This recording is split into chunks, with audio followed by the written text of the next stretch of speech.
fait du jour, c'est de la politique. Nous allons regarder ce qui se passe à l'Élysée, ce qui s'est passé, ce qui va se passer, Soisig. J'ai une première question très simple. Qui va participer à ce nouveau cycle de négociations, de consultations lancé par le président de la République ? Alors on a la réponse, aujourd'hui les LR vont se déplacer à l'Élysée. On sait qu'hier il a déjeuné le président de la République avec François Bayrou, donc on voit bien, le bloc central, LR. Pour l'instant il n'y a personne de gauche. On parlait hier des personnes qui avaient un statut dans la République et qui pouvaient être présents. Pour l'instant on a juste entendu que Didier Migaud avait passé les grilles de l'Élysée. Didier Migaud c'est le patron de la HATVP, la haute autorité pour la transparence de la vie politique. Voilà. Ce cycle de consultation, il débute quand ? Parce que donc ce soir, il y a la cérémonie d'ouverture des Jeux Olympiques, des Jeux Paralympiques. Demain, direction la Serbie pour 2 jours de voyage d'État. C'est-à-dire que les consultations débutent sans le président de la République, avec son entourage, ou avec lui plus tard ? Non, il consulte encore aujourd'hui. Il part en Serbie demain après-midi. Donc c'est vrai qu'une partie de la journée d'aujourd'hui va être consacrée ensuite à la cérémonie d'ouverture des Jeux Paralympiques. C'est un événement très important. Le président de la République a suivi de très près les Jeux Olympiques. Il va être très présent aussi pour les Jeux Paralympiques.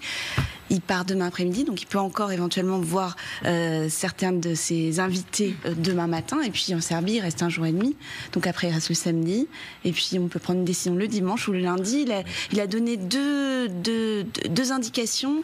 Il a dit lundi qui déciderait d'un Premier ministre sous huitaine. Et hier, à certains de ses interlocuteurs, il a dit que ce serait avant la fin de la semaine. Donc voilà, dimanche, lundi. Et il aurait dit aux représentants des indépendants, le groupe Lyot, qu'il s'agirait d'une personnalité politique. Ouais.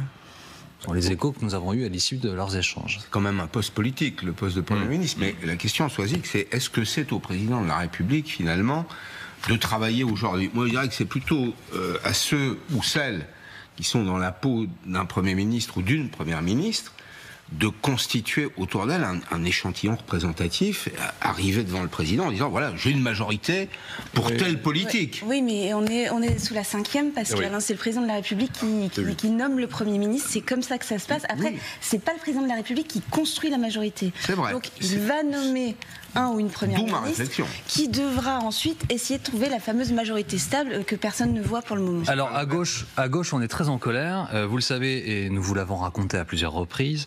Voici ce que dit Fabien Roussel. Dans quelle autre démocratie occidentale les urnes sont à ce point bafouées, hormis les États-Unis où M. Trump a contesté le résultat des élections et a envoyé ses partisans envahir le Capitole. La déclaration est quand même très très forte puisqu'on parle de faits gravissimes aux États-Unis qui ont été punis par la loi. On parle de faits au cours desquels un policier a été tué. Voilà pour juste replacer les choses dans leur contexte. La situation politique, c'est 193. Il faut rappeler à Fabien Roussel. Le nombre d'élus de gauche. 193, ça ne fait pas en France une majorité. Il y a pas, personne n'a gagné.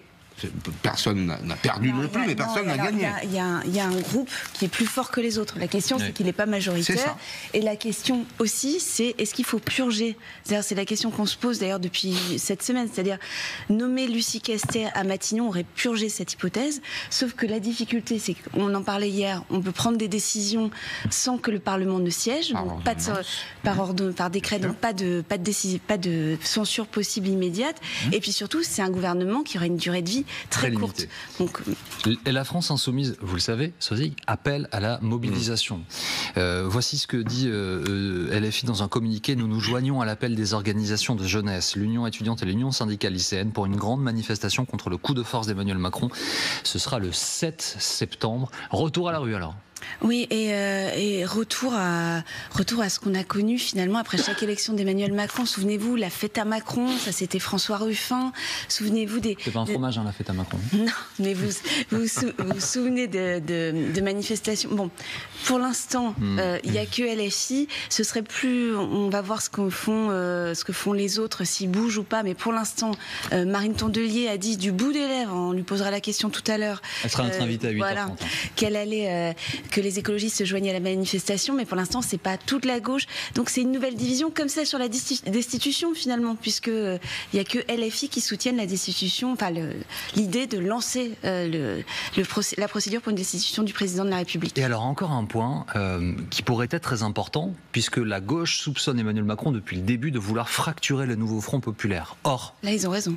Or, il se trouve que des socialistes commencent à esquisser l'après Lucie Castet, et Olivier Faure a convoqué ce mardi midi, donc hier à midi, un bureau national en visio suite à une demande de motion de l'opposition de son parti, qui est conduite notamment par son principal opposant, Monsieur Maillard-Rossignol. Est-ce que ça signifie que cette partie-là serait enclin à discuter avec Emmanuel Macron, c'est ça, à trouver des arrangements par texte? Oui, ils veulent trouver. Ils expliquent qu'en fait, c'est depuis le début d'ailleurs, c'est la discussion, c'est que Olivier Faure, selon eux, est trop proche et même inféodé à Jean-Luc Mélenchon. Eux sont pour une gauche de gouvernement réformiste dans la tradition du hollandisme finalement, et disent écoutez, Emmanuel Macron nous tend la main, sauf qu'il faut obtenir des choses en échange, c'est-à-dire que ça peut se jouer sur la fiscalité, ça peut se jouer sur le SMIC, ça peut se jouer aussi sur un retour partiel sur la réforme des retraites que certains commencent à esquisser dans le camp macroniste. Donc il va falloir leur donner des choses aussi. C'était intéressant. Et pour l'instant, c'est quand même très peu de personnes. Mais c'est vrai qu'Emmanuel Macron se tourne vers la gauche. Il était hier soir l'invité de David Pujadas, Nicolas Maillard-Rossignol, et il a dit quelque chose d'important, c'est qu'à l'issue de ce bureau, si j'ai bien compris, il y a eu une motion qui a été adoptée quasiment à l'unanimité des membres présents et qui dit, et c'est un infléchissement notable, qu'il n'y aura pas d'opposition systématique et de censure systématique à l'égard de toute forme de gouvernement qui serait proposée, à condition qu'il y ait la volonté, j'imagine, de la part d'autres candidats à Matignon, de travailler sur des textes de réforme et notamment sur des textes de justice sociale très attendus par la gauche et par cette gauche réformiste aussi. Vous l'avez dit, Marine Tondelier sera face aux experts tout à l'heure à 8h30. La patronne des écologistes, nous aurons l'occasion de l'interroger à ce sujet. Dans quelques secondes, il est 6h15, restez avec nous. Nous allons vous parler des préparatifs de la cérémonie des Jeux Paralympiques. C'est ce soir que la fête recommence. Et puis avant 6h30, Raphaël Maillochon nous rejoindra sur ce plateau du service police-justice TF1 LCI. Nous reviendrons avec lui sur les derniers développements dans l'affaire Diego Radou, du nom de ces deux rugbymen français accusés en Argentine de viol aggravé. À tout de suite.